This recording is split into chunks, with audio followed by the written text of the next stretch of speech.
اعوذ باللہ من الشیطان الرجیم بسم اللہ الرحمن الرحیم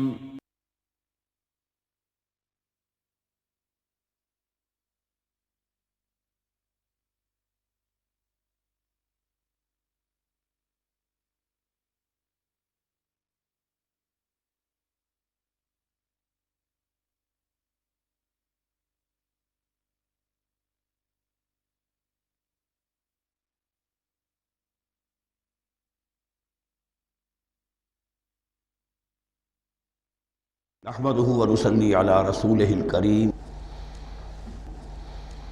اما بعد فاعوذ بالله من الشيطان الرجيم بسم الله الرحمن الرحيم سيقول السفهاء من الناس ما ولاهم عن قبلتهم التي كانوا عليها قل لله المشرق والمغرب يهدي من يشاء الى صراط مستقيم صدق الله العظيم۔ اب یہ تحویل قبلہ کا مضمون براہ راست آ رہا ہے۔ اس کے لیے تمہیدی 2 رکوع ہم پڑھ چکے ہیں۔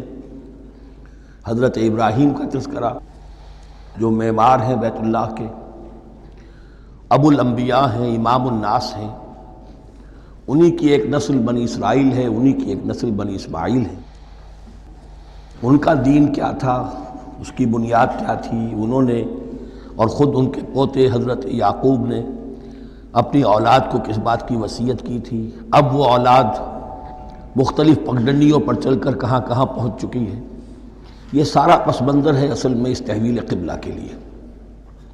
اور تحویل قبلہ پر اب پورے 2 رکوع آ رہے ہیں۔ اس سے بسا اوقات یہ خیال پیدا ہوتا ہے، میرے ذہن میں بھی کبھی ہوتا تھا کہ یہ ایسی بڑی بات کیا تھی جس کے لیے قرآن مجید نے اتنے شد و مد کے ساتھ اور اس قدر تفصیل کے ساتھ بلکہ تکرار کے ساتھ بات کی۔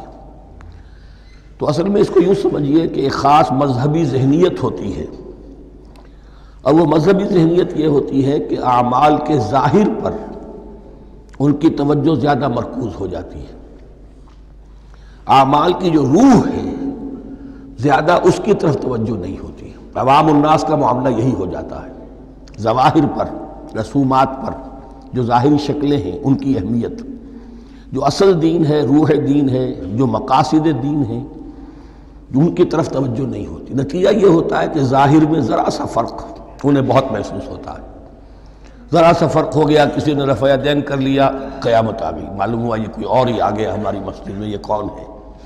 کسی نے آمین ذرا اونچا کہہ دیا، پھر قیامت آ گئی۔ یہ ساری چیزیں جو یہ خاص ایک ذہنیت ہوتی ہے۔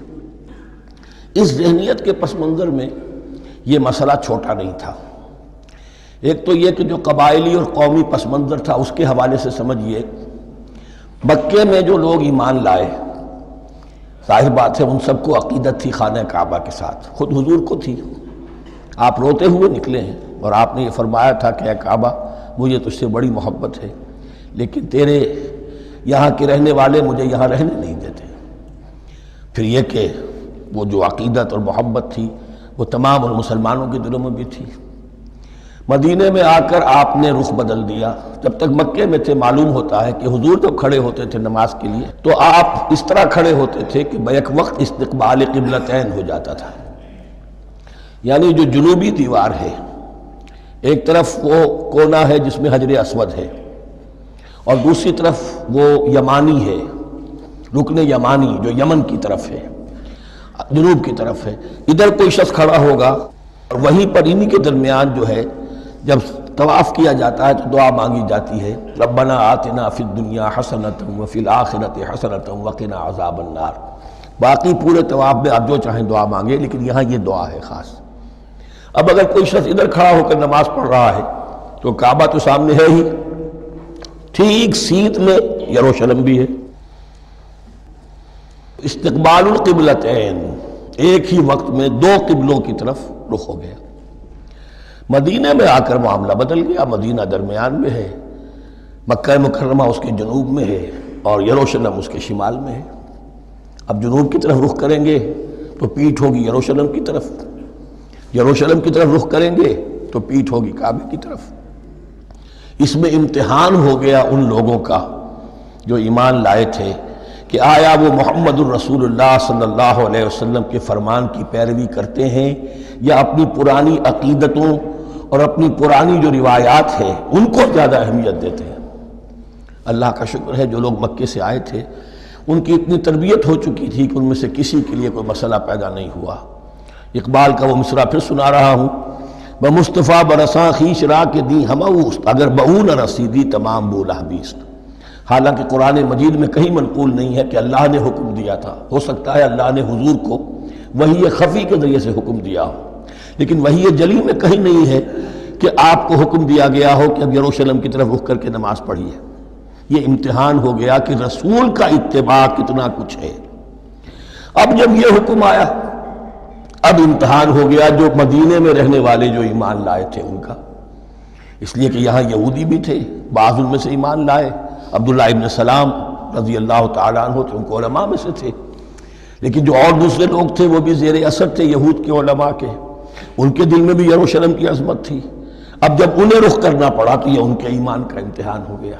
تو یہ بڑا امتحان تھا اس میں کہ جو سب کے لیے مثبت تھا، اور مسلمانوں میں سے بعض لوگوں کے دلوں میں یہ خیال بھی پیدا ہوا ہوگا اگر اصل قبلہ یہ تھا تو ہم نے اب تک جو نمازیں پڑھی ہیں وہ تو پھر ہم نے غلط اس پر پڑھی، ہماری اتنی سالوں کی، کسی کو ایمان لائے ہوئے 10 برس ہو گئے، ہماری ان نمازوں کا کیا بنے گا؟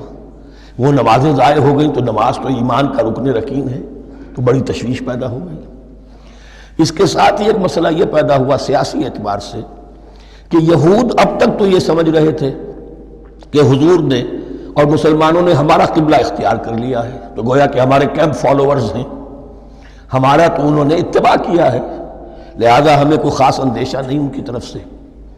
لیکن اب جب قبلہ بدل گیا تو ان کے کان کھڑے ہو گئے کہ یہ تو پھر کوئی نئی اب ملت ہے اور نئی امت کی تشکیل ہو رہی ہے، لہذا ان کی طرف سے مخالفت جو تھی اس کے اندر شدت زیادہ پیدا ہو گئی۔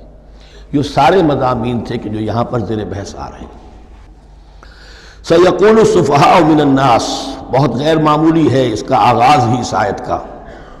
ان قریب کہیں گے لوگوں میں سے احمق اور بے وقوف لوگ، ما وَاللَّهُ مَنْ قِبْلَتِهِمُ الَّتِي كَانُوا عَلَيْهَا، کس چیز نے پھیر دیا انہیں اس قبلے سے کہ جس پر یہ تھے، یعنی یہ 16 مہینے نماز پڑھی ہے بیت المقدس کی طرف رخ کر کے، یروشلم کی طرف، اب کس چیز نے پھیر دیا انہیں؟ قُلْ لِلَّهِ الْمَشْرِقُ وَالْمَغْرِبُ، دیکھیے وہی الفاظ جو 14ویں رکوع میں آئے تھے جو تمہید بن رہے تھے، کہہ دیجئے کہ اللہ ہی کے لیے ہے مشرق اور مغرب۔ گویا کہ شمال اور جنوب، مشرق و مغرب، شمال و جنوب، محاورے میں مشرق و مغرب زیادہ استعمال ہوتا ہے، سب اللہ کے ہیں، اللہ کسی سمت میں محدود نہیں ہے۔ یہدی من یشاء الی صراط مستقیم، وہ جس کو چاہتا ہے سیدھے راستے کی طرف ہدایت دے دیتا ہے۔ وَكَذَلِكَ جَعَلْنَاكُمْ، اب یہ خاص بات کہی جا رہی ہے، اے مسلمانوں تم اس تحویل قبلہ کو معمولی بات نہ سمجھو، یہ علامت ہے اس بات کی کہ اب تمہیں وہ حیثیت حاصل ہو گئی۔ وَكَذَلِكَ جَعَلْنَاكُمْ أُمَّةً وَسَطًا لِتَكُونُوا شُهَدَاءَ عَلَى النَّاسِ وَيَكُونَ الرَّسُولُ عَلَيْكُمْ شَهِيدًا، اب تمہارا فرض منصب یہ ہے کہ رسول نے جس دین کی گواہی تم پر دی ہے اپنے عمل سے، اپنے قول سے، اسی دین کی گواہی تمہیں دینی ہے اپنے قول سے اور اپنے عمل سے پوری نوع انسانی پر۔ اب تم لنک بن گئے ہو، اب تک نبوت کا سلسلہ جاری تھا، ایک نبی کی تعلیم ختم ہوئی، بگڑ گئی، تحریف ہو گئی، غائب ہو گئی، دوسرا نبی آ گیا، پھر کچھ تیسرا آ گیا، چلے آ رہے، لہذا ہر دور کے اندر اب وہ جو معاملہ تھا تسلسل کے ساتھ چل رہا تھا، اب یہاں نبوت ختم ہو رہی ہے محمد الرسول اللہ صلی اللہ علیہ وسلم پر، تو نوع انسانی تو ختم نہیں ہو رہی، ابھی قیامت تو نہیں آئی ہے، اب آگے لوگوں کو تبلیغ کرنا، ان تک دین پہنچانا، ان پر حجت قائم کرنا، ان کا احقاق حق اور ابطال باطل کا فریضہ سر انجام دینا، یہ کون کرے گا؟ تو پہلے تو ہمیشہ اللہ کی طرف سے وہی جبریل لائے اور نبی کے پاس آ گئے، نبی نے لوگوں کو سکھا دیا۔ اب یہ کہ اللہ سے جبریل لائے محمد کے پاس، محمد نے سکھایا تمہیں، اور تمہیں سکھانا ہے پوری نوع انسانی کو، تو تم اب وہ درمیانی لنک ہو۔ وَكَذَلِكَ جَعَلْنَاكُمْ أُمَّةً وَسَطًا لِتَكُونُوا شُهَدَاءَ عَلَى النَّاسِ وَيَكُونَ الرَّسُولُ عَلَيْكُمْ شَهِيدًا، یہ مضمون زیادہ کھلے گا چل کر سورہ حج کی آخری آیات میں۔ اسی طرح سے مراد یہ کہ تحویل قبلہ ایک مظہر ہے اس کا، اس سے اب تم اپنی ذمہ داریوں کا اندازہ کرو، صرف خوشیاں نہ مناؤ، جشن نہ مناؤ، بلکہ یہ کہ یہ ایک بہت بڑی ذمہ داری کا بوجھ ہے جو تم پر آ گیا۔ کبھی ہم نے اپنے بندے محمد کے کاندھوں پر جب یہ بوجھ رکھا تھا تو ان سے بھی کہا تھا صلی اللہ علیہ وسلم انا سنلقی علیک قولا ثقیلا، اے نبی ہم آپ پر ایک بھاری بات ڈالنے والے ہیں۔ وہی بھاری بات بہت بڑے پیمانے پر اب تمہارے کندھوں پر آ گئی ہے۔ وَكَذَلِكَ جَعَلْنَاكُمْ أُمَّةً وَسَطًا لِتَكُونُوا شُهَدَاءَ عَلَى النَّاسِ وَيَكُونَ الرَّسُولُ عَلَيْكُمْ شَهِيدًا وَمَا جَعَلْنَا الْقِبْلَةَ الَّتِي كُنْتَ عَلَيْهَا، اور ہم نے نہیں قرار دیا تھا اس قبلے کو جس پر کہ اے نبی آپ پہلے تھے۔ یعنی یہ دو طرح کی بات ہو سکتی ہے، وہی خفی سے اللہ نے فرمایا ہو کہ اے محمد اب کچھ عرصے کے لیے یروشلم کی طرف رخ کر کے نماز پڑھو، وہی جلی میں نہیں ہے، اور یہ بھی ہو سکتا ہے یہ حضور کا اجتہاد ہو اور اسے اللہ نے قبول فرما لیا، دونوں باتوں کا امکان موجود ہے۔ حضور کے اجتہاد پر اگر اللہ کی طرف سے نفی نہ آئے تو وہ گویا اللہ کی طرف سے۔ وَمَا جَعَلْنَا الْقِبْلَةَ الَّتِي كُنْتَ عَلَيْهَا إِلَّا لِنَعْلَمَ مَن يَتَّبِعُ الرَّسُولَ وَمِمَّن يَنقَلِبُ عَلَىٰ عَقِبَيْهِ، اور نہیں ٹھہرایا تھا ہم نے اس قبلے کو جس پر کہ آپ رہے ہیں مگر یہ جاننے کے لیے کہ کون ہے، یہ ظاہر کرنے کے لیے کہ کون ہے کہ جو اتباع کرتے ہیں رسول کا صلی اللہ علیہ وسلم، اور وہ کون ہے کہ جو اپنی ایڑیوں کے بل لوٹ جاتے ہیں۔ یعنی مدینے میں آ کر اگر کوئی مکے کا مسلمان کہتا صاحب یہ قبلہ مجھے قبول نہیں ہے، وہ واپس ہو جاتا، ایسا ہوا نہیں۔ اور اب جب مکے کی طرف رخ ہو گیا ہے تو کوئی انصار میں سے کوئی مدینے میں جو ایمان لائے ان میں سے کسی نے کہا کہ ٹھیک ہے جی ہمارا قبلہ وہ تھا، اب آپ نے اپنا قبلہ بدل دیا، آپ کا راستہ اور ہمارا راستہ اور، نہیں، وہ تمام کے تمام مسلمان ان آزمائشوں میں کامیاب ہوئے۔ وَإِن كَانَتْ لَكَبِيرَةً إِلَّا عَلَى الَّذِينَ هَدَى اللَّهُ، اور واقعہ یہ ہے یقیناً یہ بہت بڑی بات تھی، اس طرح قبلے کے اندر تبدیلی قبول کر لینا آسان بات نہیں ہوتی، بڑا حساس مسئلہ ہوتا ہے، مگر ان کے لیے کہ جن کو اللہ نے ہدایت دی۔ وَمَا كَانَ اللَّهُ لِيُضِيعَ إِيمَانَكُمْ، اور اللہ ہرگز تمہارے ایمان کو ضائع کرنے والا نہیں ہے۔ ایمان سے یہاں مراد نماز جو ہے الصلاۃ عماد الدین، وہ جو تشویش ہو گئی تھی کہ ہماری ان نمازوں کا کیا بنے گا جو ہم نے 16 مہینے پڑھی ہیں بیت المقدس کی طرف رخ کر کے۔ وَمَا كَانَ اللَّهُ لِيُضِيعَ إِيمَانَكُمْ، اس وقت وہ حکم تھا رسول کا، وہ اللہ کے ہاں مقبول ہے، اس وقت یہ حکم ہے جو تمہیں رسول کی معرفت مل رہا ہے، اب تم اس کی پیروی کرو۔ ان اللہ بالناس لرؤوف الرحیم، یقیناً اللہ تعالیٰ تو انسانوں کے حق میں بہت ہی شفیق ہے اور بہت ہی رحیم ہے۔ قد نرى تقلب وجهك في السماء، معلوم ہوتا ہے خود حضور کو انتظار تھا اس فیصلے کا، اور معلوم ہوتا ہے کہ آپ پر بھی شاخ گزر رہا تھا یہ وقفہ کہ جس میں نماز پڑھتے ہوئے پیٹھ ہو رہی تھی بیت اللہ کی طرف، تو آپ بار بار آپ کی نگاہیں آسمان کی طرف اٹھتی تھی کہ کب وحی آئے، کب جبرائیل حکم لے کر آئیں۔ قد نرى تقلب وجهك في السماء، اے نبی ہم نے آپ کے چہرے کا بار بار آسمان کی طرف اٹھنا دیکھ لیا ہے۔ فَلَنُوَلِّيَنَّكَ قِبْلَةً تَرْضَاهَا، اس آیت میں بڑی شفقت، بڑی محبت، بڑی عنایت ہے محمد الرسول اللہ صلی اللہ علیہ وسلم کے لیے اللہ کی طرف سے۔ تو ہم بدلے دیتے ہیں، پھیرے دیتے ہیں قبلہ جو آپ کو پسند ہے۔ ظاہر بات ہے کہ حضور کو جو محبت تھی اور جو بھی آپ کو ایک رشتہ قلبی تھا بیت اللہ کے ساتھ، فَلَنُوَلِّيَنَّكَ قِبْلَةً تَرْضَاهَا، ہم بدلے دیتے ہیں، بدل دیں گے قبلہ اسی طرف جو آپ کو پسند ہے۔ فَوَلِّ وَجْهَكَ شَطْرَ الْمَسْجِدِ الْحَرَامِ، تو بس اب پھیر دیجئے اپنے رخ کو مسجد حرام کے رخ پر۔ وَحَيْثُ مَا كُنْتُمْ، اور مسلمانوں جہاں کہیں بھی تم ہو، مدینے میں ہو یا کہیں اور ہو، مغرب میں ہو، شمال میں ہو، جنوب میں ہو، کہیں ہو، فَوَلُّوا وُجُوهَكُمْ شَطْرَهُ، تو اپنا چہرہ نماز میں اسی کے رخ پر پھیرو۔ وَإِنَّ الَّذِينَ أُوتُوا الْكِتَابَ لَيَعْلَمُونَ أَنَّهُ الْحَقُّ مِنْ رَبِّهِمْ، اور جن لوگوں کو کتاب دی گئی تھی وہ جانتے ہیں کہ یہ حق ہے ان کے پروردگار کی طرف سے۔ تورات میں بھی یہ مذکور تھا کہ اصل قبلہ ابراہیمی وہی تھا، اس لیے کہ یروشلم تو تعمیر کیا ہے حضرت ابراہیم سے کوئی 1000 سال کے بعد حضرت سلیمان نے۔ یہ جو بھی ہیکل سلیمانی ہے کم سے کم 1000 برس کا فصل ہے حضرت ابراہیم میں حضرت سلیمان میں۔ تو حضرت ابراہیم کا قبلہ کون سا تھا؟ تو وہ بھی مولانا امین احسن اصلاحی صاحب نے اردو میں ترجمہ کیا ہے مولانا حمید الدین فراہی کی کتاب کا، اور وہ بہت اہم ہے اس موضوع کو سمجھنے کے لیے۔ بہت سے مسلمان مفسرین نے بھی اس میں ٹھوکر کھائی ہے۔ ان الذین اوتوا الکتاب لیعلمون انہ الحق من ربہم وما اللہ بغافل عما یعملون، اور اللہ غافل نہیں ہے اس سے کہ جو وہ کر رہے ہیں۔ وَلَئِنْ أَتَيْتَ الَّذِينَ أُوتُوا الْكِتَابَ بِكُلِّ آیَةٍ مَا تَبِعُوا قِبْلَتَكَ، اے نبی آپ ان اہل کتاب کو اگر تمام دلائل بھی دے دیں گے، تمام نشانیاں بھی دکھا دیں گے، تب بھی یہ آپ کے قبلے کی پیروی نہیں کریں گے۔ وَمَا أَنْتَ بِتَابِعٍ قِبْلَتَهُمْ، اور نہ ہی اب آپ پیروی کرنے والے ہیں ان کے قبلے کی، یہ تو لکم دینکم ولی دین والا معاملہ ہو گیا۔ وَمَا بَعْضُهُمْ بِتَابِعٍ قِبْلَةَ بَعْضٍ، حد یہ ہے کہ یہ خود جو ہے آپس میں ایک دوسرے کے قبلے کی پیروی نہیں کرتے، یعنی نصارہ اور یہود اگرچہ یروشلم سب کا قبلہ ہے، لیکن عین یروشلم میں جا کر جو یہودی ہیں وہ مغربی گوشے کو اختیار کرتے تھے، مغرب کی طرف رخ کرتے تھے ہیکل سلیمانی میں، اور جو نصارہ ہے وہ مشرق کی طرف، اس لیے کہ حضرت مریم سلام علیہا نے جو اعتکاف کیا تھا مکاناً شرقیہ، وہ جو مکان تھا ان کا جہاں اعتکاف تھا، جہاں فرشتہ ان کے پاس آیا ہے، وہ ہیکل کے کسی شرقی گوشے میں تھا، تو انہوں نے عیسائیوں نے اسی کو اپنا شرقی گوشے کو قبلہ بنا لیا۔ وَلَئِنِ اتَّبَعْتَ أَهْوَاءَهُمْ، اور اے نبی اگر بالفرض آپ نے ان کی خواہشات کی پیروی کی، من بعد ما جاءك من العلم، اس کے بعد کہ آپ کے پاس العلم صحیح علم آ چکا ہے، إِنَّكَ إِذًا لَمِنَ الظَّالِمِينَ، تو آپ بھی پھر ظلم کرنے والوں میں سے ہو جائیں گے، معاذ اللہ۔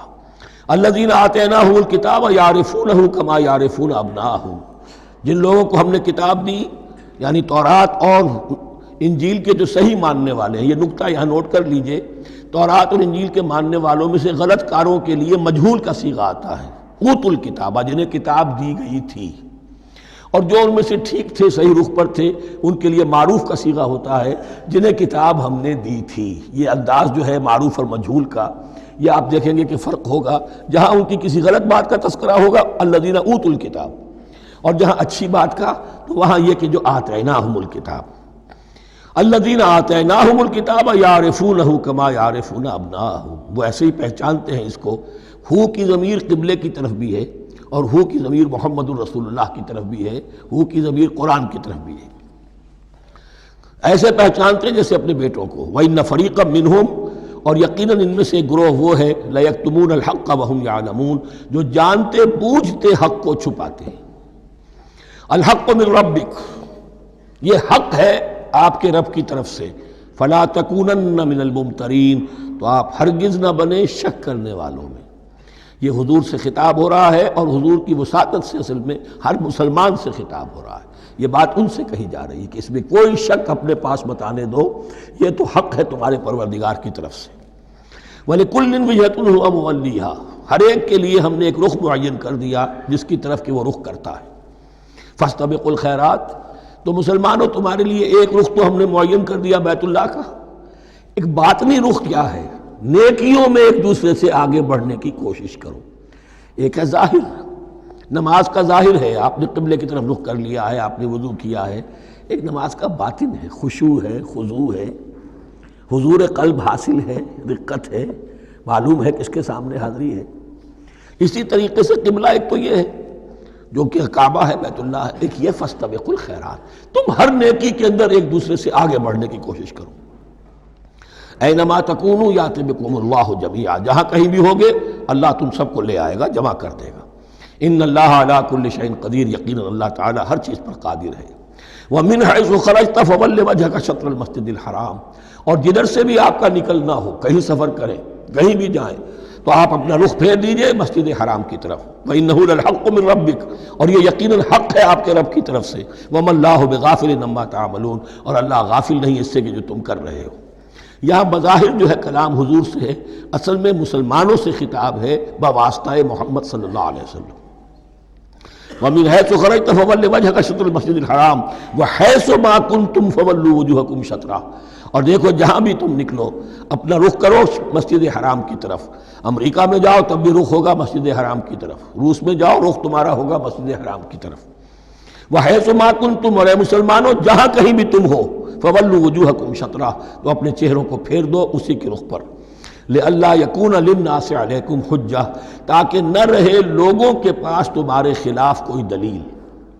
اب اس بات کو سمجھ لیجئے کہ چونکہ تورات میں لکھا ہوا تھا کہ نبی آخر الزمان کا قبلہ کعبہ ہوگا، اگر حضور یہ قبلہ اختیار نہ کرتے تو علماء یہود حجت قائم کرتے مسلمانوں پر کہ دیکھو تورات میں تو یہ لکھا ہے اور انہوں نے وہ اختیار نہیں کیا.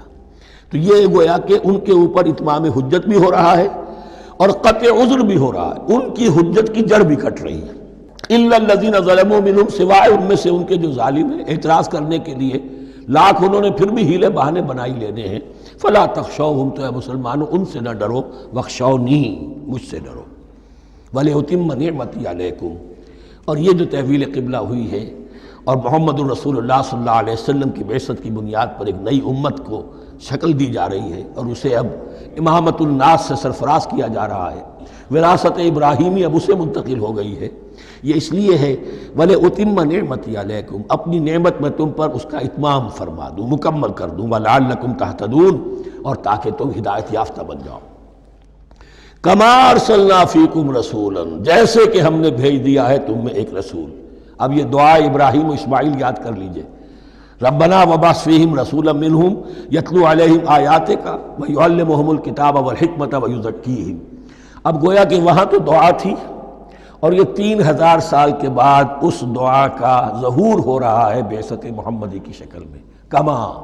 کما ارسلنا فیکم رسولا منکم، جیسے کہ ہم نے بھیج دیا ہے تم میں رسول اپنا، تم ہی میں سے. یتلو علیکم آیاتنا، وہ تلاوت کرتا ہے تم پر ہماری آیات. ویزکیکم، تمہیں پاک کرتا ہے، تزکیہ کرتا ہے تمہارا. ویعلمکم الکتاب والحکمہ، اور تمہیں تعلیم دیتا ہے کتاب و حکمت کی. ویعلمکم ما لم تکونوا تعلمون، اور تمہیں تعلیم دے رہا ہے ان چیزوں کی جو تمہیں معلوم نہیں تھی. یہاں ایک نقطہ بڑا اہم ہے، حضرت ابراہیم اور اسماعیل کی دعا میں جو ترتیب تھی یہاں اللہ نے اس کو بدل دیا ہے.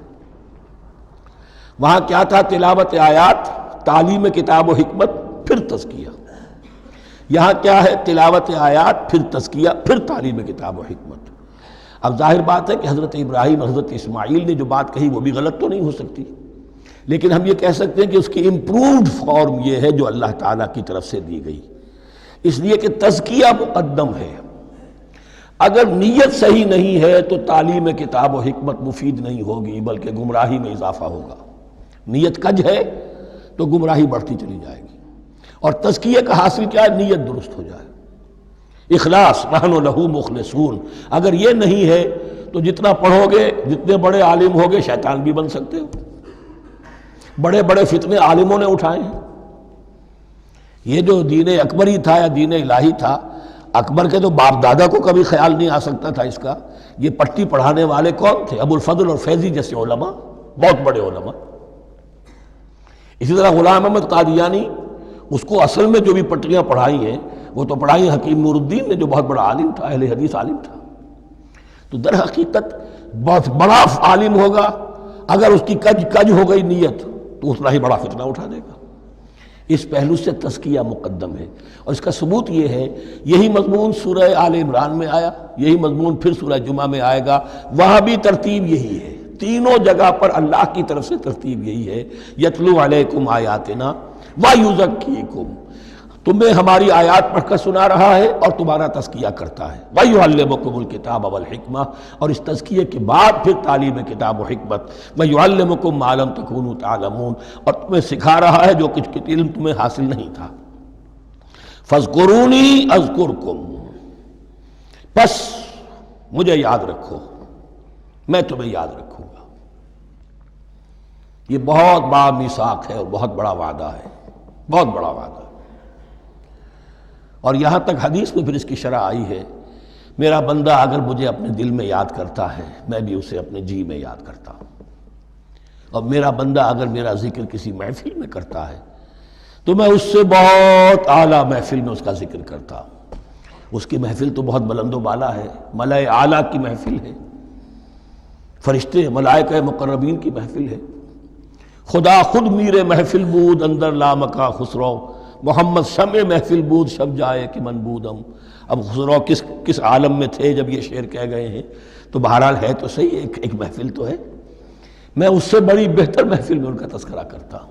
فاذکرونی اذکرکم واشکروا لی ولا تکفرون، اور میرا شکر کرو، میری نعمتوں کا ادراک کرو، اس کا شعور حاصل کرو، اس پر زبان سے بھی شکر ادا کرو، اپنے عمل سے بھی، جوارح سے بھی ان نعمتوں کا حق ادا کرو. یہاں وہ 18 رکوع ختم ہو گئے، نصف اول اس سورہ مبارکہ کا مکمل ہو گیا۔ اب آگے سے خطاب ہے یا ایھا الذین آمنوا، ایک نئی امت آ گئی، چارٹر اس کا آ گیا۔ کیوں بنایا گیا تمہیں؟ لتکونوا شہداء علی الناس ویکون الرسول علیکم شہیدا، تم اب لنک ہو ہمیشہ ہمیشہ کے لیے محمد اور پوری نوع انسانی کے درمیان۔ اسی لیے وہ حدیث بھی تو ہے جو علماء حق ہوتے ہیں ان کے بارے میں فرمایا علماء امتی کا انبیاء بنی اسرائیل، میری امت کے علماء کا مقام وہی ہے جو بنی اسرائیل کے علماء کا، اس لیے کہ اب نبوت تو ختم ہو گئی محمد پر صلی اللہ علیہ وسلم، لیکن یہ کتاب تو ہے، اس کا پہنچانا تو ہے، اس کو عام تو کرنا ہے، حجت تو قائم کرنی ہے، اور صرف تبلیغ سے نہیں عمل کر کے دکھانا ہے، وہ نظام قائم کر کے دکھانا ہے جو محمد عربی نے قائم کیا صلی اللہ علیہ وسلم، تب حجت قائم ہوگی۔ اس کے لیے تمہیں قربانیاں دینی ہوں گی، مشکلیں جھیلنی ہوں گی، جان و مال کا نقصان برداشت کرنا ہوگا، آرام سے گھر بیٹھے ٹھنڈے پیٹوں کفر جگہ نہیں چھوڑ دے گا اور حق نہیں آ جائے گا، کفر کو ہٹانے کے لیے اور باطل کو ختم کرنے کے لیے اور حق کو قائم کرنے کے لیے تن من دھن تمہیں لگانے ہوں گے۔ اب دیکھیے وہ قول آ رہی ہے یا ایھا الذین آمنوا استعینوا بالصبر والصلاۃ، یہی وہ الفاظ تھے کہ وہ جو 7 آیتیں تھیں جن کو میں نے کہا تھا خطاب میں بنی اسرائیل میں وہ بمنزلہ فاتحہ ہیں، ان میں الفاظ آئے تھے واستعینوا بالصبر والصلاۃ وانھا لکبیرۃ الا علی الخاشعین الذین یظنون انہم ملاقو ربہم وانہم الیہ راجعون۔ اب وہی خطاب یہاں ہو رہا ہے یا ایھا الذین آمنوا استعینوا بالصبر والصلاۃ، یہ میں بیان وہاں کر چکا ہوں، ان اللہ مع الصابرین، جان لو کہ اللہ صبر کرنے والوں کے ساتھ ہے۔ اس بیعت سے کیا مراد ہے؟ ایک بات تو متفق علیہ ہے، اللہ کی مدد، اللہ کی تائید، اللہ کی نصرت ان کے شامل حال ہے۔ باقی یہ کہ اللہ تعالیٰ جہاں کہیں بھی ہم ہیں ہمارے ساتھ ہے، کس طرح ہے یہ ہم نہیں جانتے، لیکن یہ فرمایا اس نے کہ میں تو تمہاری دگے جان سے بھی زیادہ قریب ہوں۔ وَلَا تَقُولُوا لِمَنْ يُقْتَلُ فِي سَبِيلِ اللَّهِ أَمْوَاتٌ، اب پہلے ہی قدم پر قتل کی بات آ گئی۔ شرط اول قدم این است کہ مجنون باشی، پہلا قدم یہ ہے جانے دینے کے لیے تیار ہو جاؤ۔ وَلَا تَقُولُوا لِمَنْ يُقْتَلُ فِي سَبِيلِ اللَّهِ أَمْوَاتٌ، مت کہو ان کو کہ جو اللہ کی راہ میں قتل ہو جائیں مردہ، وہ مردہ نہیں ہے، بل احیاء، وہ زندہ ہے، وَلَٰكِن لَا تَشْعُرُونَ، لیکن تمہیں اس کا شعور نہیں ہے۔ شہداء جو اللہ کی راہ میں قتل ہو جائیں ان کے لیے یوم آخر تک کا انتظار نہیں ہے، ان کی براہ راست جنت میں داخلہ ملتا ہے۔ قیل ادخل الجنہ قال یا لیت قومی یعلمون بما غفر لی ربی وجعلنی من المکرمین، وہاں تاخیر نہیں ہے، لہذا وہ تو زندہ ہیں۔ یہی مضمون پھر آئے گا سورہ آل عمران میں اور زیادہ نکھر کر، وَلَنَبْلُوَنَّكُمْ بِشَيْءٍ مِّنَ الْخَوْفِ وَالْجُوعِ۔ اب یہ ہے کہ پہلے سے دکھا دیا، اللہ تعالیٰ دھوکہ نہیں دینا چاہتا۔ دیکھ لو جس راہ میں قدم رکھا ہے اب آزمائشیں آئیں گی، تکلیفیں آئیں گی، رشتہ دار ناراض ہوں گے، بیوی شوہر سے لڑے گی، شوہر بیوی سے لڑے گا، اولاد والدین سے جدا ہوگی، یہ سب کچھ ہوگا، فساد ہوگا، فتور ہوگا، تصادم ہوگا، جان و مال کا نقصان ہوگا۔ وَلَنَبْلُوَنَّكُمْ، ہم لازماً آزمائیں گے تمہیں، بِشَيْءٍ مِّنَ الْخَوْفِ، خوف کی کیفیت سے، وَالْجُوعِ، بھوک، فاقے، کیسے کیسے فاقے آئے ہیں، کیا ہوا ہے غزوہ احزاب میں، کیا ہوا ہے جو اس سے بعد جو جیش العسرہ ہے، تبوک کی جنگ ہے، وَنَقْصٍ مِّنَ الْأَمْوَالِ وَالْأَنفُسِ وَالثَّمَرَاتِ، اور نقصانات ہوں گے مالی بھی جانی بھی، اور ثمرات۔ اب ثمرات یہاں دو معنی دے رہا ہے، چونکہ مدینے والوں کی جو تھی اصل جو ان کی معیشت تھی وہ زرعی تھی، پھل، خاص طور پر کھجور، یہ ان کی پیداوار تھی، جسے آج کل آپ کہتے ہیں کیش کراپ جو ہے ان کی، وہ یہ تھی۔ اب ایسا بھی ہوگا کہ فصل تیار کھڑی ہے، اگر اسے اتارا نہ کھجور سے تو ضائع ہو جائے گی، اور ادھر سے تبوک کا حکم آ گیا نکلو اللہ کی راہ، یہ ساری فصل ضائع ہو جائے گی۔ امتحان ہو گیا کہ نہیں؟ اور اس کے علاوہ ایک اور ہے اس کا مفہوم، انسان کچھ بہت محنت کرتا ہے، جد و جہد کرتا ہے، کیریئر بناتا ہے، اپنا ایک مقام بنا لیتا ہے اس کیریئر میں، اس پروفیشن میں، اس راستے پر آتا ہے تو کچھ اور ہی شکل اختیار کرنی پڑتی ہے۔ وہ تجارت کے زمانے میں جو محنت کی تھی، وہ کیریئر کو اب زمانے میں جو محنت کی تھی، وہ سارا کا سارا معاملہ جو ہے وہ کھو کر پھر اس وادی میں آنا پڑتا ہے۔ وَلَنَبْلُوَنَّكُمْ، یہ بھی ثمرات ہیں نا، محنت کے ثمرات۔ وَلَنَبْلُوَنَّكُمْ بِشَيْءٍ مِّنَ الْخَوْفِ وَالْجُوعِ وَنَقْصٍ مِّنَ الْأَمْوَالِ وَالْأَنفُسِ وَالثَّمَرَاتِ وَبَشِّرِ الصَّابِرِينَ، اور اے نبی بشارت دیجئے صابروں کو، صبر کرنے والوں کو۔ یہ کون ہے؟ الذین اذا اصابتہم مصیبۃ، وہ لوگ کہ جن کو جب بھی کوئی مصیبت آئے قالوا انا للہ وانا الیہ راجعون، وہ کہتے ہیں ہم اللہ ہی کے تو ہیں، اللہ ہی کی طرف ہمیں لوٹ جانا ہے، کل بھی جانا تھا، آج چلے جائیں، حاضر ہیں، جتنی جلدی بلا لیں۔ نشان مرد مومن باتوں گویم، جو مرگ آیا تبسم مر لبے اوست، مرد مومن کی تو نشانی یہی ہے کہ جب موت آئے تو مسرت کے ساتھ اس کے چہرے پر، اس کے ہونٹوں پر مسکراہٹ ہو۔ یہی میں نے کہا تھا لٹمس ٹیسٹ یہ ہے کہ بندہ مومن اس دنیا میں زیادہ رہنے کی خواہش نہیں کر سکتا۔ لائف از اے لائبلٹی، جو لمحہ آ رہا ہے اس کا حساب دینا ہوگا، تو جتنی عمر بڑھ رہی ہے حساب بڑھ رہا ہے۔ It's not an asset, it's a liability. اور الدنیا سجن المومن و جنت الکافر، یہ تو مومن کے لیے ایک قید خانہ ہے، ہاں کافروں کی جنت ہے۔ وَبَشِّرِ الصَّابِرِينَ الَّذِينَ إِذَا أَصَابَتْهُمْ مُصِيبَةٌ قَالُوا إِنَّا لِلَّهِ وَإِنَّا إِلَيْهِ رَاجِعُونَ أُولَٰئِكَ عَلَيْهِمْ صَلَوَاتٌ مِّن رَّبِّهِمْ وَرَحْمَةٌ، یہ ہیں وہ لوگ کہ جن پر ہر وقت اللہ کی عنایتوں کا نزول ہوتا رہتا ہے اور رحمت کی بارش ہوتی رہتی ہے۔ وَأُولَٰئِكَ هُمُ الْمُهْتَدُونَ، اور یہی لوگ ہیں ہدایت یافتہ، جنہوں نے واقعتاً ہدایت کو اختیار کیا ہے۔ اور جو ایسے مرحلے پر ٹھٹک کر کھڑے رہ جائیں، پیچھے رہ جائیں، پیچھے بیٹھ جائیں، پیٹھ موڑ لیں، وہ گویا کہ ختم ہوا ان کا معاملہ۔ اب چونکہ اس معاملے میں بحث ہو گئی تھی خانہ کعبہ کی بھی، پھر اسی میں مقام ابراہیم کی بات آ گئی تھی، تو کچھ ذہنوں میں سوال پیدا ہوا کہ یہ جو حج کے مناسک میں صفا اور مروہ جو ہے، یہ بھی تو آخر اسی کا تو ان کی کیا حقیقت ہے، کوئی حقیقت ہے یا نہیں؟ فرمایا ان الصفا والمروہ من شعائر اللہ، یہ بھی اللہ کے شاعر میں سے ہے۔ شاعر کسے کہتے ہیں؟ وہ چیز جو شعور بخشے۔ تو وہ چیزیں کہ جن کے ساتھ اولو العزم پیغمبروں یا اولو العزم انسانوں، اولو العزم اولیاء اللہ کے کچھ حالات و واقعات کا کوئی ذہنی سلسلہ قائم ہوتا ہو، وہ گویا کہ شعور دلانے والے ہوتے ہیں، یاد دلانے والے ہوتے ہیں، اللہ تعالیٰ کی طرف ذہن کو لے جانے والے ہوتے ہیں۔ اس اعتبار سے شاعر ان الصفا والمروہ من شعائر اللہ فمن حج البیت او اعتمر فلا جناح علیہ ان یطوف بہما، تو جو کوئی بھی ہمارے گھر کا حج کرے، بیت اللہ کا حج کرے یا عمرہ کرے، اعتمر، فلا جناح علیہ، تو کوئی حرج نہیں ہے اس پر، ان یطوف بہما، کہ ان دونوں کا بھی طواف کرے، وہ جو 7 چکر لگائے جاتے ہیں، ان الصفا والمروہ۔ ومن تطوع خیرا، جو شخص جان بوجھ کر بھلا کام کرتا ہے، فإن اللہ شاکر علیم، تو جان لو اللہ بڑا قدردان ہے۔ اب شکر انسان کرتا ہے تو اس کے معنی کیا ہوں گے؟ احسان مند ہونا۔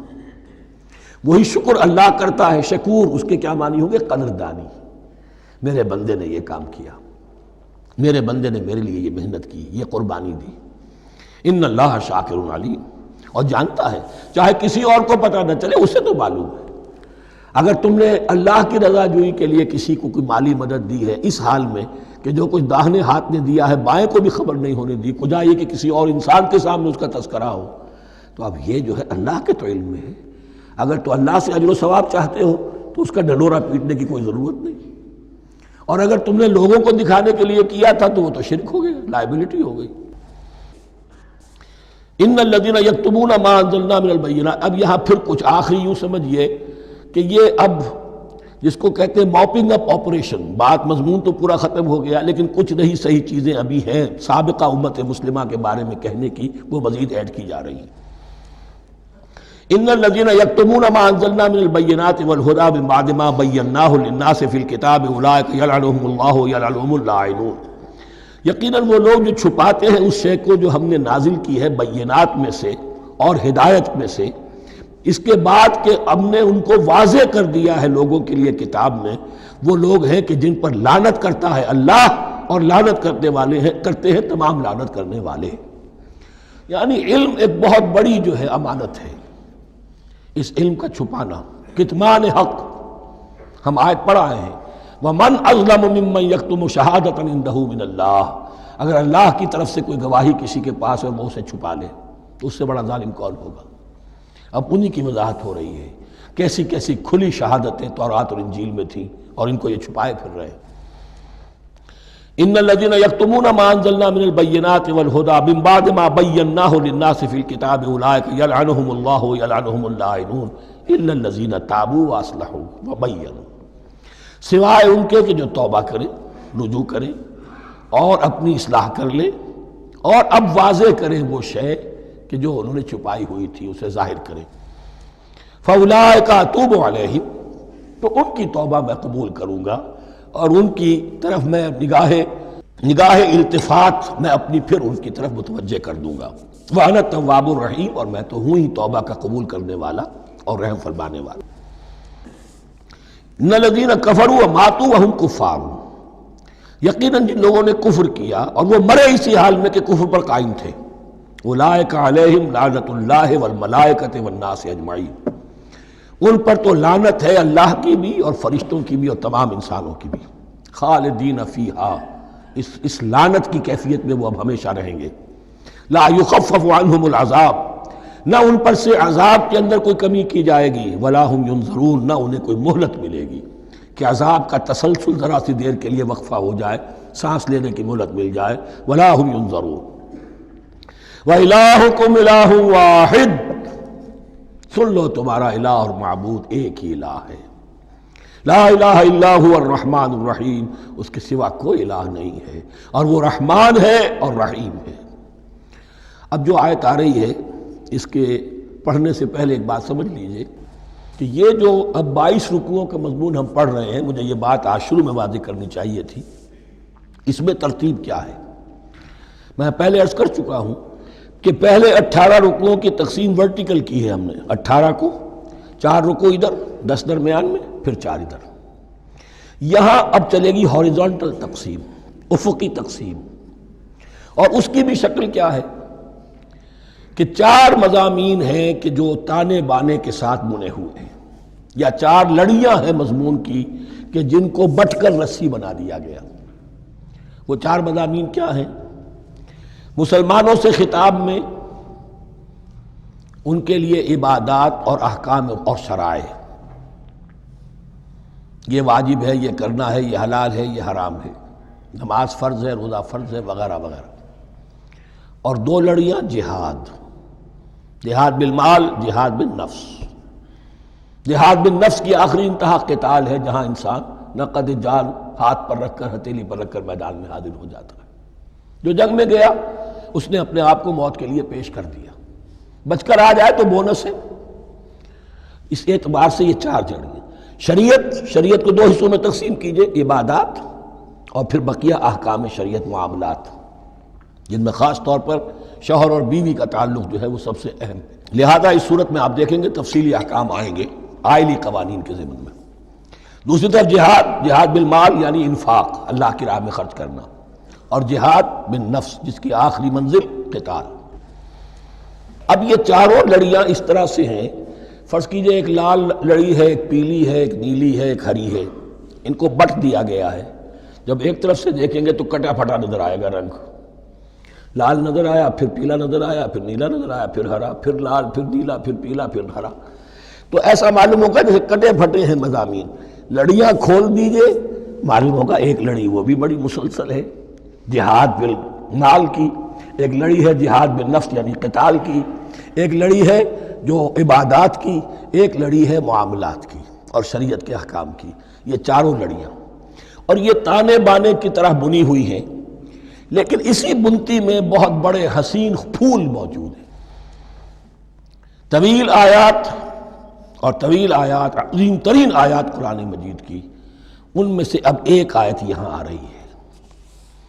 اس کو میں نے عنوان دیا ہے آیت الآیات۔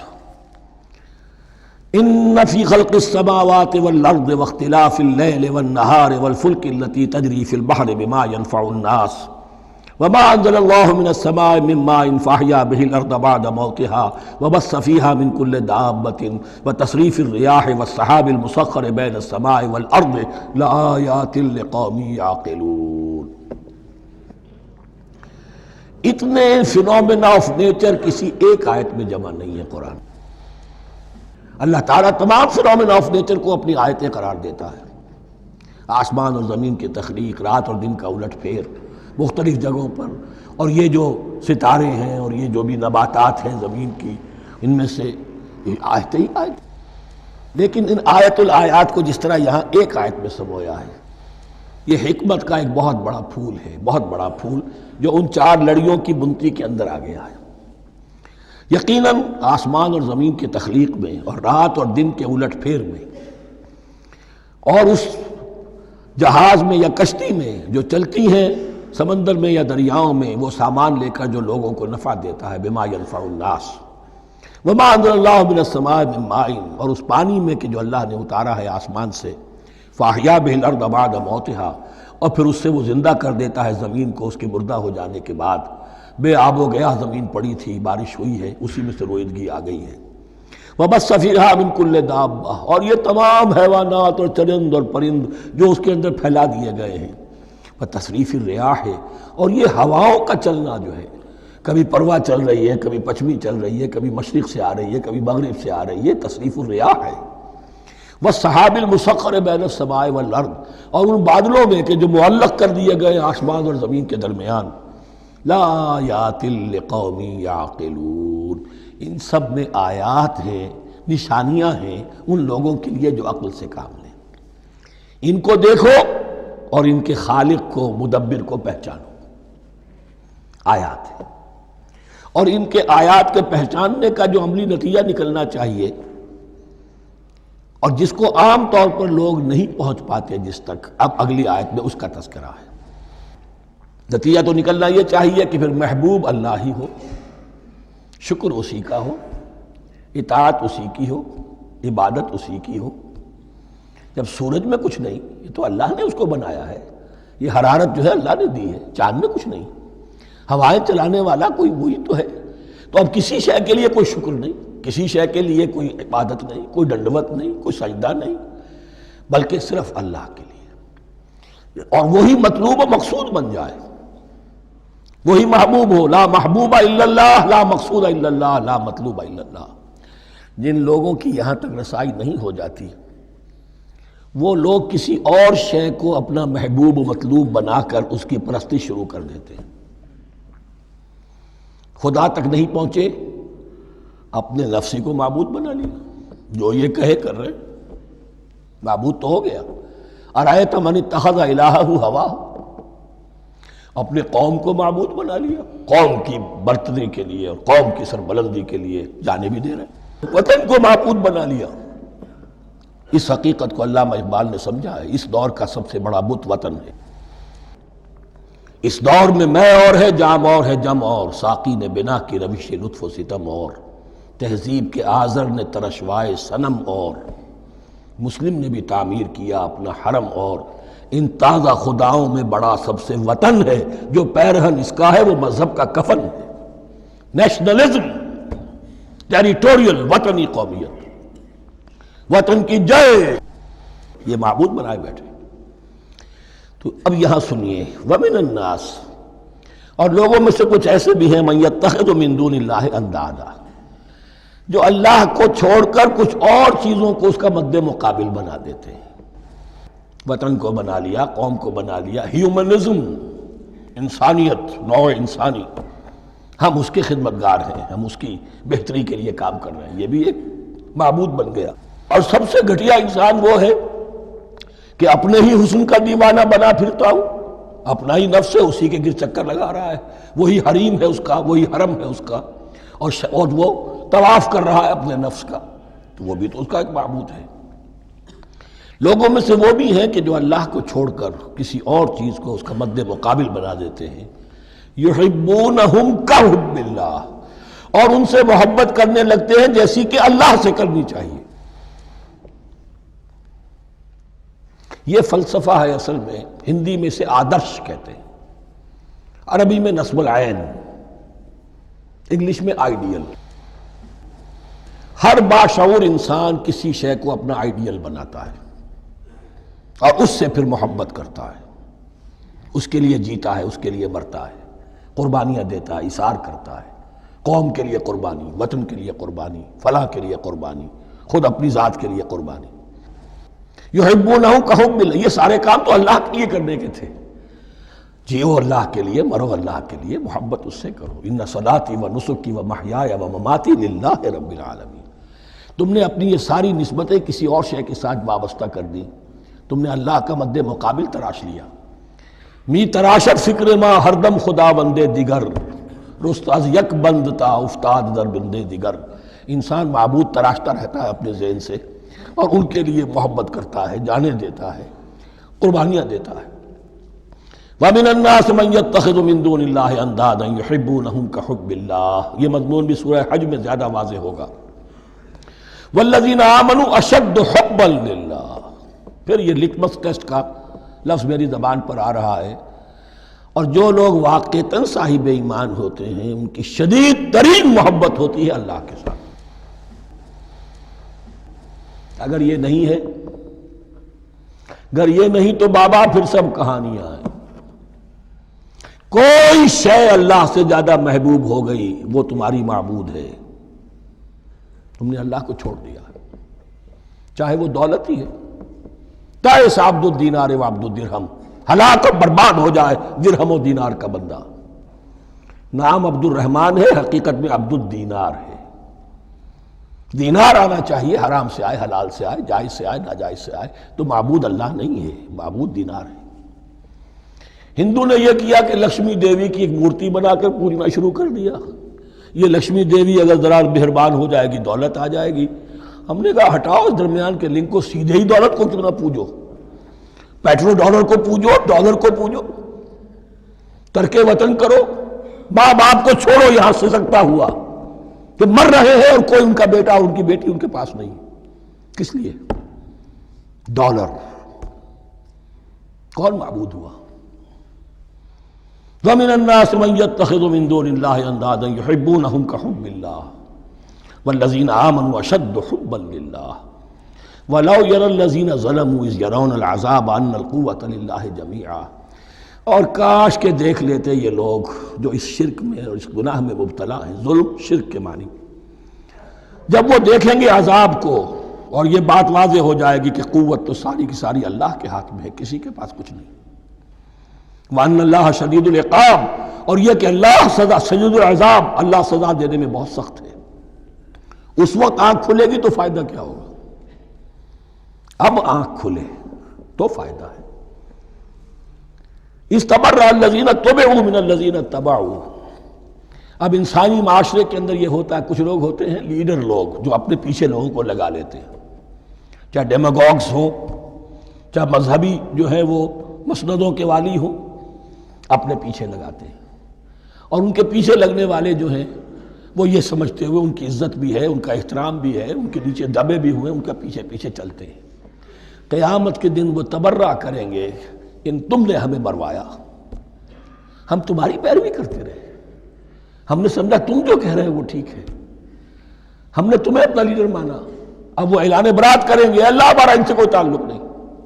استبرأ الذین اتبعوا، اور اس کے جواب میں پھر وہ کریں گے ہمارا تم سے کوئی تعلق نہیں۔ اس روز کے جن لوگوں کا اتباع کیا گیا تھا دنیا میں، لیڈر لوگ، وہ ان لوگوں سے جنہوں نے پیروی کی تھی ان سے تبرہ کریں گے۔ وَرَأَوُا الْعَذَابَ وَتَقَطَّعَتْ بِهِمُ الْأَسْبَابُ، اور وہ دیکھ لیں گے عذاب کو، نگاہوں کے سامنے جہنم آ جائے گی اور تمام رشتے منقطع ہو جائیں گے۔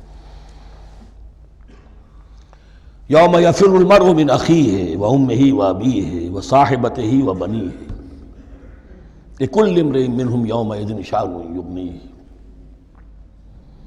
یود المجرم لا یفتدی من عذاب یومئذ ببنیہ وصاحبتہ واخیہ وفصیلتہ التی تؤویہ ومن فی الارض جمیعا ثم ینجیہ۔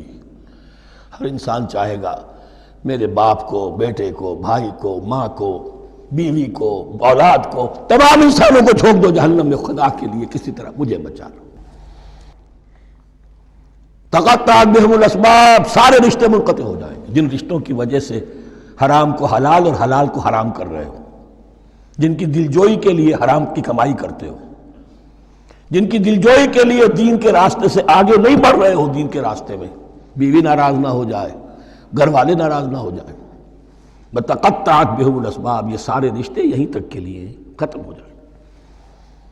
وقال الذین اتبعوا، اور جو ان کے پیروکار تھے وہ کہیں گے لو ان لنا کرۃ، اگر کہیں ہمیں دنیا میں لوٹنا نصیب ہو جائے، فنتبرأ منہم کما تبرؤوا منا، تو ہم بھی ان سے اسی طرح برات کریں گے جیسے آج یہ ہم سے برات کر رہے ہیں.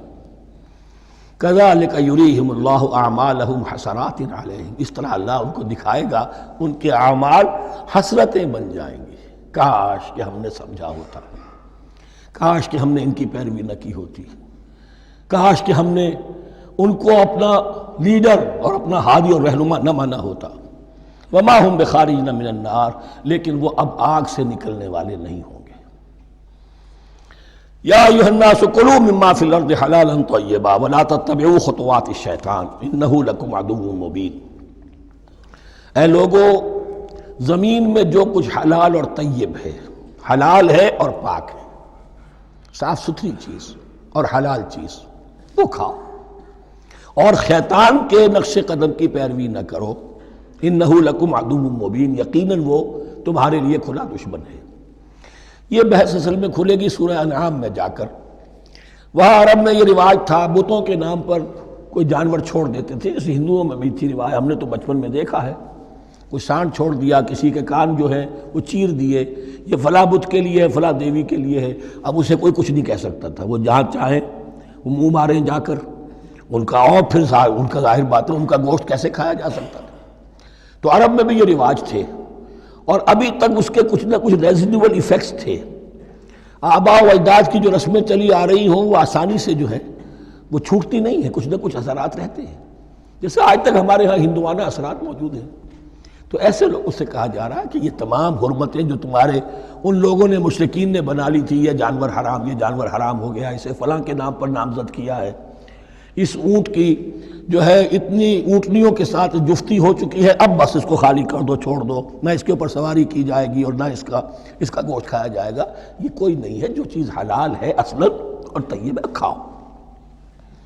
انما یامرکم بالسوء والفحشاء، یقیناً شیطان تمہیں حکم دیتا ہے بدی کا اور بے حیائی کا. وان تقولوا علی اللہ ما لا تعلمون، اور اس کا کہ تم کہو اللہ کی طرف نسبت کر کے جو تم جانتے نہیں ہو کہ اللہ نے حرام کیا. بھائی تمہیں کہاں معلوم؟ کوئی دلیل لاؤ، کسی کتاب میں دکھاؤ کہ اللہ نے یہ چیز حرام کر دی. وَإِذَا قِيلَ لَهُمُ اتَّبِعُوا مَا أَنزَلَ اللَّهُ قَالُوا بَلْ نَتَّبِعُ مَا أَلْفَيْنَا عَلَيْهِ آبَاءَنَا، اور جب ان سے کہا جاتا ہے اتباع کرو اس کی جو اللہ نے نازل کیا ہے، قالوا، وہ کہتے ہیں بل نتبع ما ألفينا عليه آباءنا، ہم تو پیروی کریں گے اس کی جس پر ہم نے پایا اپنے آباء و اجداد کو. اب لو كان آباؤهم لا يعقلون شيئا ولا يهتدون، کیا وہ اپنے آباء و اجداد ہی کی پیروی کرتے رہیں گے، خواہ ان کے آباء و اجداد نہ کسی بات کو سمجھ پائے ہوں نہ ہدایت یافتہ ہوئے. میں نے عرض کر دیا تھا کہ سورہ بقرہ میں جہاں دعوت تیسرے رکوع کی پہلی آیت شروع ہوئی، یا ایھا الناس اعبدوا ربکم الذی خلقکم والذین من قبلکم لعلکم تعقلون، وہ بھی تو مخلوق تھے جیسے تم مخلوق ہو، تم سے خطا ہو سکتی ہے ان سے بھی ہوئی، تم غلطی کر سکتے ہو انہوں نے بھی کی. ومثل الذین کفروا کمثل الذی ینطق بما لا یسمع الا دعاء ونداء. یہاں ذرا تمثیل کے اندر ایک پیچیدگی ہے کہ بظاہر ترجمہ تو یہ ہوگا کہ مثال ان لوگوں کی جنہوں نے کفر کیا اس شخص کی سی ہے جو پکار رہا ہے ایسی چیز کو جو نہ سنتا ہے نہ سمجھتا ہے. ہاں یہ پتہ چلتا ہے کہ کچھ پکار رہا ہے، جانور ہوتے ہیں انہیں اور کیا سمجھ میں آتا ہے. تو یہاں پہ اصل میں تمثیل میں مراد یہ ہے کہ حضور صلی اللہ علیہ وسلم اور مسلمان ان لوگوں کو جو سمجھانے کی کوشش کر رہے ہیں ان میں سے کچھ ایسے بھی ہیں کہ جو کچھ نہیں سمجھتے. دعا اور ندا تو ہے، صم بکم عمی فہم لا یعقلون، لیکن وہ بہرے بھی ہیں، گونگے بھی ہیں، اندھے بھی ہیں، وہ عقل سے کام نہیں لیتے. یا ایھا الذین آمنوا کلوا من طیبات ما رزقناکم، اے اہل ایمان کھاؤ ان تمام پاکیزہ چیزوں میں سے جو ہم نے تمہیں دی ہیں. واشکروا للہ، اللہ کا شکر ادا کرو، ان کنتم ایاہ تعبدون، اگر تم واقعتاً اسی کی عبادت کرنے والے ہو. جیسا کہ میں نے عرض کیا سورہ الانعام میں یہ ساری چیزیں آئیں گی اور تفصیل سے. انما حرم علیکم المیتۃ والدم ولحم الخنزیر وما اہل بہ لغیر اللہ، بنیادی طور پر اللہ تعالیٰ نے وہ کھانے کے جو اہل عرب میں اس وقت رائج تھے ان میں سے 4 چیزوں کی حرمت کا اعلان کیا ہے بار بار. مکی صورتوں میں بار بار ہوا ہے اور یہاں پھر یہ مدنی صورت کے اندر گویا کہ آخری بار. انما حرم علیکم المیتۃ، اللہ نے تم پر حرام کیا مردار کو، جو اپنی آپ موت مر گیا، ذبح نہیں کیا گیا، والدم، اور خون حرام ہے، نجس ہے۔ اسی لیے جو ذبح کرنے کا ہمارا طریقہ ہے وہ یہ ہے کہ صرف گردن کو کاٹا جائے تاکہ اس میں شریانے وغیرہ کٹ جائے اور اکثر جو ہے خون جسم کا نکل جائے۔ اگر جھٹکا کیا جائے جیسے سکھ کرتے تھے، ایک ہی تلوار کے وار سے گردن اڑا دی بکری کی، یا یہ کہ جیسے کہ یورپ وغیرہ میں ہوتا ہے، تو پھر وہ خون اندر رہ جاتا ہے جسم کے، اس کے اندر پھر وہ اینٹھن نہیں ہوتی اس حیوان کے جسم میں کہ جس سے خون جو ہے وہ باہر چلا جائے، تو وہ لحم الخنزیر، اور تیسری چیز ہے خنزیر کا گوشت، اور چوتھی چیز وما اہل بہ لغیر اللہ، اور وہ کہ جس پر پکارا گیا ہو کسی کا نام اللہ کے سوا۔ اب اس میں ایک چیز تو یہ ہے کہ جسی شے کو ذبح کرتے ہوئے کسی بت کا، کسی دیوی کا، کسی دیوتا کا تذکرہ کیا، وہ تو حرام مطلق ہو ہی گیا، اس کا گوشت کھانا حرام مطلق ہے۔ لیکن اسی کے تابع یہ ہوگا کسی بزرگ کا قرب حاصل کرنے کے لیے اس کے مزار پر لے جا کر وہاں ذبح کیا جا رہا ہے، پوچھیں گے تو ہم تو اللہ کے لیے ذبح کر رہے ہیں، تو اللہ کے لیے تو اپنے گھر میں بھی کر سکتے تھے ذبح، یہاں کیوں لائے ہو؟ اس کو تم نے کسی اعتبار سے اس صاحب قبر کا جو ہے اس کا تقرب حاصل کرنے کا ذریعہ بنایا۔ یہ چیزیں بھی اسی کے تابع ہو جائیں گی۔ اللہ کے لیے کرنا تو ہر جگہ کر سکتے ہو، ہم تو صرف ایصال ثواب کے لیے کر رہے ہیں، تو اپنے گھر میں بیٹھ کر کرو گے تو کیا ایصال ثواب نہیں ہو جائے گا؟ ٹھیک ہے اللہ، ہم یہ خرچ کر رہے ہیں، ہم نے یہ جانور ذبح کیا ہے تیرے لیے، اس کا ثواب جو ہے فلاں کو پہنچا دے۔ یہ ہے چار چیزیں بنیادی طور پر۔ فمن اضطر غیر باغ ولا عاد، ان میں بھی ایک رعایت ہے، اگر کوئی مضطر ہو گیا ہے، مجبور ہو گیا ہے، جان نکل رہی ہے اور کوئی شے کھانے کو نہیں، لیکن دو شرطیں پوری ہو، غیر باغ ولا عاد، وہ اس حرام کی طرف رغبت نہ رکھتا ہو اور نہ جو ناگزیر حد ہے جان بچانے کی اس سے آگے بڑھے۔ صرف جان بچانے کے لیے مردار کا گوشت بھی کھا سکتا ہے، سور کا گوشت بھی کھا سکتا ہے، جو بھی چاہے جان بچانے کے لیے یہ رک سکتے ہیں، لیکن اس شے کی طرف کوئی رغبت اور میلان طبیعت میں نہ ہو۔ یہ اللہ تو جانتا ہے، اگر تو معاملہ اس سے ہے تو اس سے تو چھپی ہوئی بات نہیں ہے، اور جتنا ناگزیر ہے جان بچانے کے لیے اس سے آگے نہ بڑھے۔ فلا اسم علیہ، ان دو شرطوں کے ساتھ جان بچانے کے لیے حرام چیز بھی کھائی جا سکتی ہے۔ ان اللہ غفور الرحیم، یقیناً اللہ غفور الرحیم ہے۔